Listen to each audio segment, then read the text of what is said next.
Assalamualaikum warahmatullahi wabarakatuh. Tuan-tuan dan puan-puan, kita bertemu lagi. Kali ini saya ingin berkongsi sebuah doa yang diamalkan oleh Rasulullah SAW yang suka saya berkongsi bersama tuan-tuan dan puan-puan. Video ini sekali lagi adalah video yang bersiri di mana saya berkongsi doa-doa daripada Al-Quran dan As-Sunnah yang saya sendiri amalkan dan suka saya kongsi agar kita sama-sama dapat mengamalkannya. Ini adalah video yang berkala. Mungkin ada yang terlupa kenapa saya nak kongsi doa-doa ini, maka saya ingin mulakan dengan sedikit mukadimah.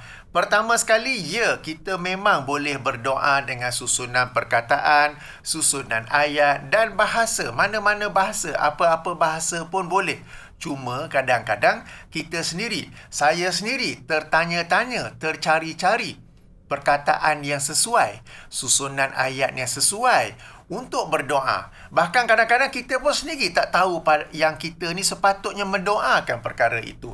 Maka apabila adanya doa-doa daripada Al-Quran dan Sunnah, kita dapat mengamalkannya kerana tidaklah Allah SWT meletakkan sesuatu doa dalam Al-Quran, demikian juga yang dibaca oleh Rasulullah SAW, melainkan ia ada manfaat dan kepentingan untuk kita. Ini yang pertama. Yang kedua, kali ini saya ingin berkongsi sebuah doa daripada Rasulullah SAW, dan sebagai seseorang yang mencintai Rasulullah, kita buktikan kecintaan kita gitu antara lain dengan cara kita menyebut apa yang disebut oleh Rasulullah sallallahu alaihi wasallam. Ini adalah doa yang lazim baginda baca, dan alangkah indahnya kita juga baca apa yang lazim baginda baca.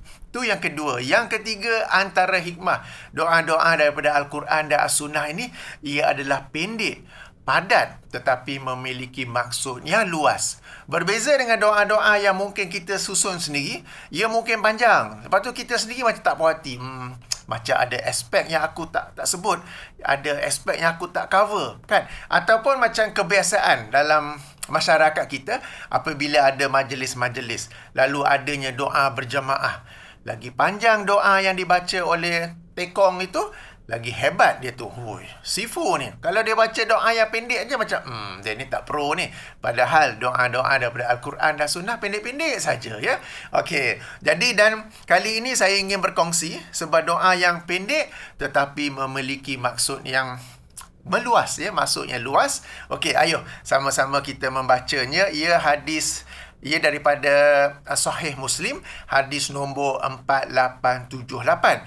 Jika ikut penomboran syarah Sahih Muslim oleh Imam An-Nawawi, hadis nombor 2706. Ia diriwayatkan oleh Anas bin Malik. Anas bin Malik ini ialah pembantu Rasulullah SAW. Beliau sejak kecil lagi diserahkan oleh ibunya, Ummu Sulaim. Diserahkan kepada Rasulullah SAW untuk beliau, yakni Anas, berkhidmat kepada baginda, menjadi pembantu baginda.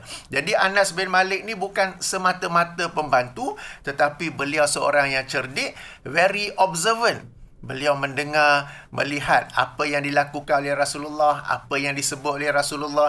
Dan setelah sekian lama, lebih dari 10 tahun beliau menjadi pembantu Rasulullah, beliau berjaya meriwayatkan, menyampaikan pelbagai hadis daripada perbuatan dan juga ucapan Rasulullah SAW.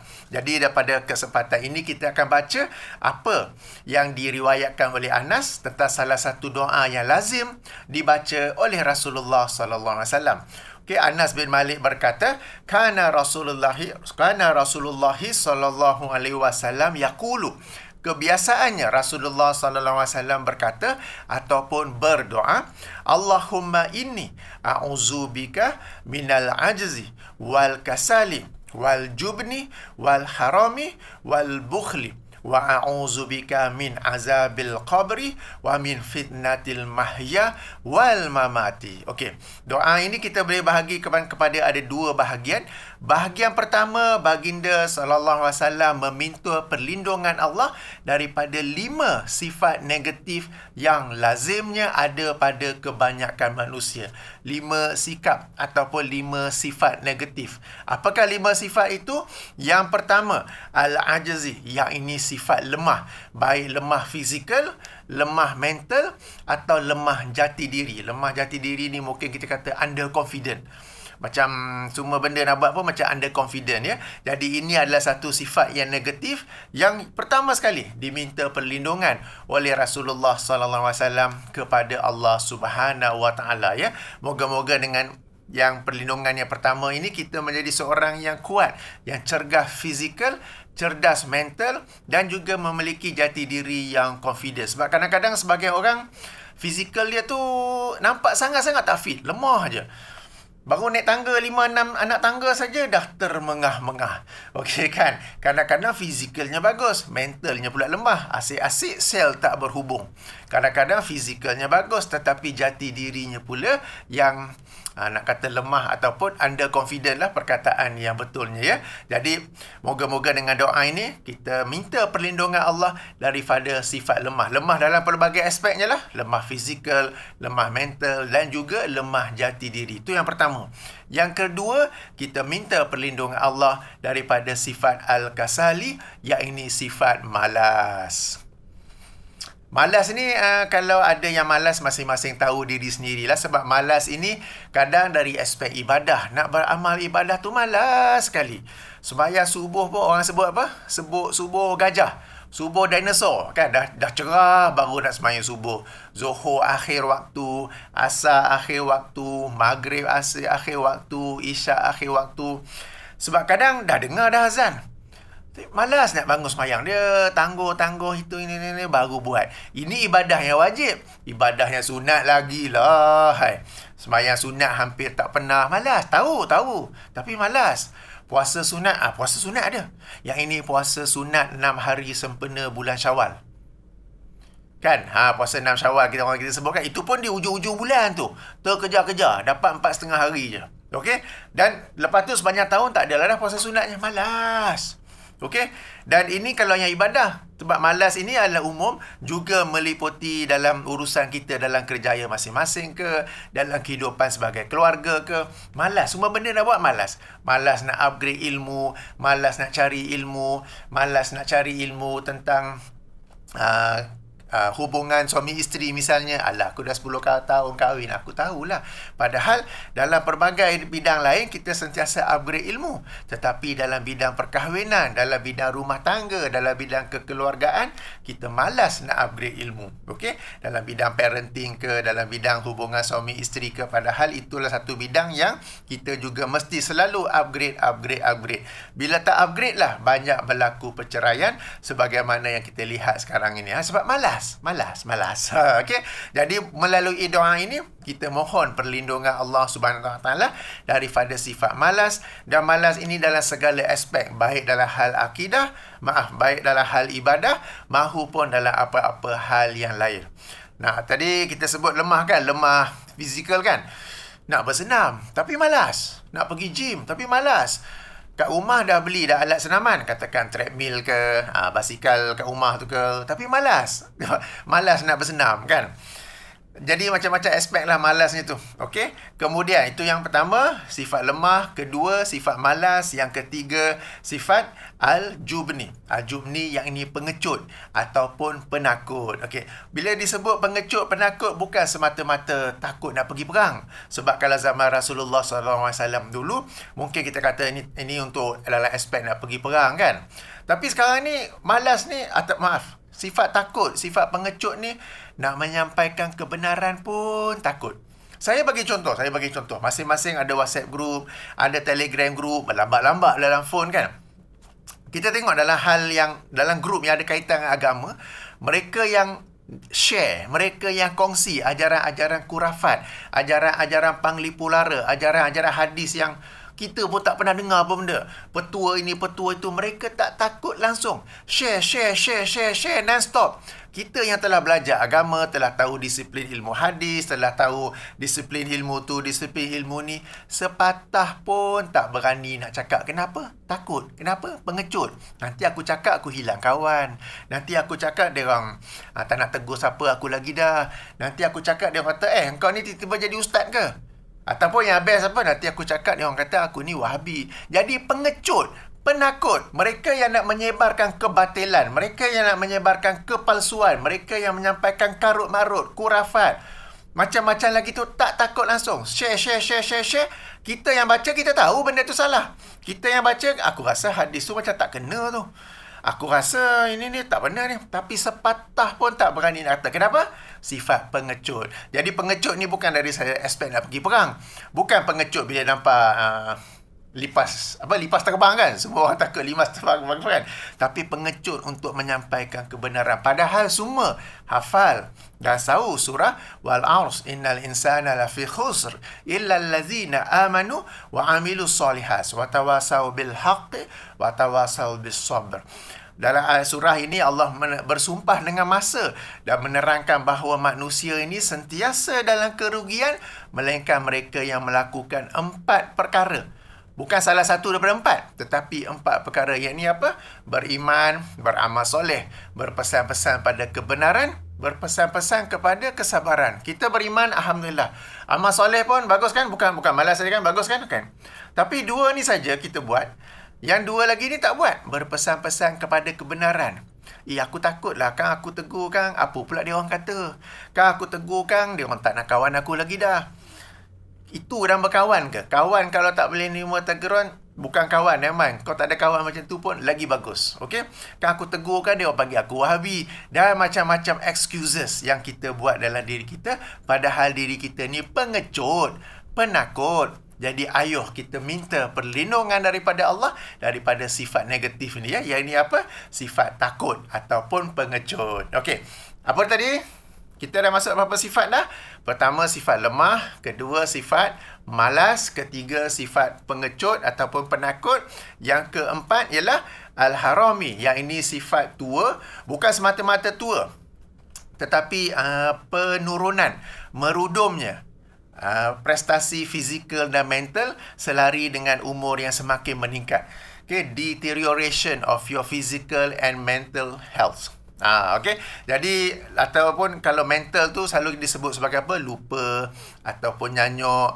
Kalau fizikal dah semakin kan, sebagai orang tu kita tengok ada tua pun cergas juga kan.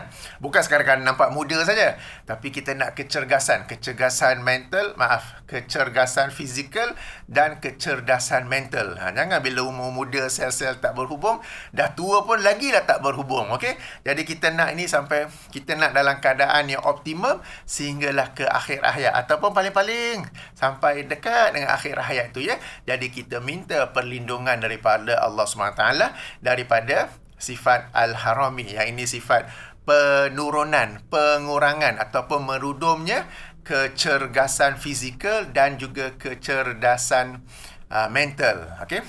Deterioration of your physical and mental health. Kalau kita baca terjemahan Indonesia, mereka biasa sebut sebagai pikun. Pikun ini ialah lupa ataupun nyanyuk. Okay, boleh juga dikaitkan dengan penyakit-penyakit seperti Alzheimer, dementia dan lain-lain ya. Jadi kita mohon perlindungan daripada Allah. Sambil tu kita juga kenalah berusaha. Kan kalau fizikal kita pun kenalah selalu bersenam. Jangan tadi malas. Bila malas, badan pun jadi lemah. Bila umur kita tu pun badannya prestasi pun dia turun laju. Kita memang boleh expect dia turun. Tapi setengah orang itu turun laju. Okey, sebab apa? Sebab dia malas untuk bersenam, dia malas untuk belajar tentang gizi pemakanan yang sepatutnya. Dia kemudian fizikalnya pun lemah dan ia pun semakin menurun. Dan bila fizikal pun lemah, mental pun akan lemah, duduk saja depan desk ke apa kan. Jadi ia sebenarnya ada saling berkaitan juga. Okey. Jadi kita mohon perlindungan daripada Allah daripada al-harami, yang ini penurunan, pengurangan kecergasan fizikal dan juga kecerdasan mental apabila umur kita semakin meningkat. Sebenarnya cerita sahih, cerita benar, sebenarnya yang menyebabkan saya tertarik dengan doa ini, yang saya sendiri hafal dan baca, ialah yang sifat tu al-harami ni. Sebab saya pun umur dah lanjut dah ni. Okey, dah 51 tahun, walaupun nampak macam 61, belum 51. Belum 61. Jadi saya pun dah tahu dah, ni dah masuk umur dah setengah abad dah ni. Nanti tak nak mental berkurang, fizikal berkurang. Jadi meskipun saya berusaha, tapi saya juga berdoa kepada Allah SWT. Jadi apakah doa yang setepatnya? Setepatnya ialah apa yang diamalkan, yang dibacakan sendiri oleh Rasulullah sallallahu alaihi wasallam. Okey. Ini kisah benar kenapa saya sendiri pada awalnya tertarik dengan doa ini sehingga menyebabkan saya membacanya, menghafalnya, ya. Yang ini sifat yang inilah yang harami ni. Okey. Seterusnya yang sifat kelima ialah apa? Al-bukhul. Bukhul ni bakhil lah, kedekut. Okey, baik kedekut harta, kedekut ilmu, kedekut fizikal, sebarang badan sadar. Kan? Dia nampak ada orang tepi jalan tayar pancit. Dia nak tukar tayar sebab tayar kereta ni selalunya kat bengkel ke, bengkel kereta apa dia orang pakai air gun ke air tu kan. Bila pancit kita nak buka punyalah payah, punyalah ketat. Dia badan sadar tapi dia kedekut. Dia tak nak tolong orang tu buka nut tayar tu. Ini sebab kedekut ni bukan dari sudut alah dia ni tak nak sedekah. Tak, dia kedekut ni kedekut fizikal. Kadang-kadang dia ada ilmu tapi dia kedekut kan kat pejabat. Sebab bukan saja dalam bidang agama, tapi katakan dia dalam pejabat, dia tahu benda tu. Tapi dia tak nak ajar orang. Apa-apa, aku ajar dia, nanti dia jadi pandai. Lepas tu dia bodek bos, dia naik pangkat, aku duduk kat sini saja lagi. Jadi kedekut ni dalam pelbagai aspeknya, sifat bakhil ini, bukan saja bakhil dari sudut tidak mahu bersedekah duit, tidak mahu bersedekah wang ringgit, tetapi bersedekah dari sudut membantu orang yang dalam kesusahan, membantu orang yang macam, katakan dalam pejabat dia orang yang baru, biarlah kat dia, lantak dia lah. Aku tolong dia buat apa? Kan dia jadi pandai, aku kat sini juga. Kan? Jadi inilah sifat bakhilnya. Ini bahagian pertama ya. 5 sifat negatif yang Rasulullah SAW meminta perlindungan daripadanya. Padahal kita sama-sama mengenal Rasulullah SAW. Baginda bukanlah seorang yang lemah. Baginda ni bukanlah seorang yang malas. Baginda ni bukanlah seorang yang penakut. Baginda ni bukanlah seorang yang nyanyuk ke, pelupa ke. Baginda sehingga tua lagi, fizikal dan mental sentiasa cergas. Dan baginda ni bukanlah seorang yang kedekut. Tetapi baginda tetap juga meminta perlindungan Allah daripada 5 perkara ini. Kan, sama-sama kita tahu biografi Rasulullah SAW. Baginda sehingga penyakit yang membawa pada kewafatannya, just before that, baginda ni sentiasa kuat fizikal, kuat mental, kuat jati diri, tak malas langsung, tidak penakut, tidak pengecut, sampai ke tua sentiasa aktif mentally and physically, dan bukanlah seorang kedekut, tetapi Rasulullah SAW tetap lazim membaca doa ini. Jadi meskipun pada tuan-tuan dan puan-puan yang sedang mendengar video ni macam, aku ni tak ada sifat-sifat ni, aku tak ada sifat-sifat negatif ni, tak apa, kita tetap juga membacanya sebab mungkin ada aspek lain yang kita tak nampak. Ada aspek lain yang kita sebenarnya takut, yang kita tidak mahu mengakuinya. Ada aspek lain yang kita sebenarnya malas, yang kita mungkin tak sedar. Ada aspek lain yang kita ni sebenarnya lemah. Mungkin lemah untuk mengakui kesalahan ke, kan? You need a strong person to actually admit his or her mistake. Betul atau tidak? Itu pun termasuk dalam kekuatan. Jadi orang yang lemah dia tak akan mengatakan tidak akan mengaku dia telah melakukan satu kesalahan, dia tidak akan mengatakan sorry, maaf, dia tidak akan berterima kasih pada orang yang membetulkannya. Itu ciri-ciri orang yang lemah. Orang yang kuat, dia akan bergembira kalau ada orang membetulkannya, bergembira kalau ada yang mengkritiknya. Jadi lemah tadi tu ya. Macam tadi tu, sifat pertama, lemah itu ada dalam pelbagai aspek yang mungkin kita pun ada tapi kita tak tahu. Jadi meskipun 5 ciri negatif ni, aku rasa aku tak ada ciri ni. Okey, baca juga sebab kita mungkin tak tahu ada certain aspect that we do not realize that we actually have it also. Okey, kemudian bahagian kedua pula, Rasulullah SAW meminta perlindungan daripada azab kubur dan daripada fitnah kehidupan dan fitnah kematian. Yang ini saya rasa tuan-tuan dan puan-puan pun maklum, jadi tak perlu saya menjelaskannya. Jadi inilah doa yang ingin saya kongsikan kepada tuan-tuan dan puan-puan, doa yang saya sendiri amalkan. Kita boleh baca ketika sujud, kita boleh baca tasyahud akhir sebelum memberi salam, atau pada bila-bila masa ya. Ayuh kita membaca doa ini, moga-moga kita terhindar daripada 5 sifat negatif tersebut dan kita menjadi seorang Muslim yang cemerlang. Okey, jadi doa ini daripada aplikasi ini. Okey, nanti mesti ada orang tanya di ruangan komen. Boleh nampak ke? Boleh fokus ke? Okey. Nanti ada orang tanya di ruangan komen, mana nak cari aplikasi ni? Macam mana ni? Jangan malas. Kan kita mohon perlindungan Allah supaya tidak malas. Jangan malas sebab saya telah membuat video khas yang menerangkan tentang aplikasi ini, cara menggunakan aplikasi ini, dan dalam kotak description sudah bagi link untuk iOS nak download di mana, untuk Android nak download di mana. Jangan malas cari. Macam mana nak cari ya? Okey. Untuk app YouTube ni, bila kita tengok YouTube, baik menggunakan aplikasi phone ataupun komputer, PC, laptop, search box tu, cara search, mula-mula search nama orang, kemudian tajuk. Katakanlah nak search video Ustaz Dr. Rozaimi tentang muzik. Ada tak? Ada tak Dr. Rora cerita tentang hukum muzik? Jadi kita tulis Rozaimi Music. Nanti dia keluar lah tu. Okey, kita nak cari Ustaz Dr. Kamilin tentang ilmu hadis. Okey, Kamilin hadis. Nanti keluar lah tu. Itu caranya. Letak nama orang tu, kemudian letak tajuk yang kita rasa tu. Jadi kalau nak cari aplikasi ni dalam saluran YouTube saya, tulis Hafiz Firdaus hadis. Nanti akan keluar lah insya-Allah. Mudah saja. Ayuh kita jadi orang yang tak lemah di sini, tapi cerdas. Okey, sel-sel sentiasa berhubung dan jangan malas. Rajin. Orang dah buat video macam-macam. Okey. Lebih-lebih pula. Alright, tenang. Okey, jadi itu cara kita search video seseorang tokoh, seseorang ustaz kan, dan tajuknya untuk kita dapat tonton. Baik, subhanakallahumma wa bihamdika asyhadu an la ilaha illa anta astaghfiruka wa atubu ilaika. Assalamualaikum warahmatullahi wabarakatuh.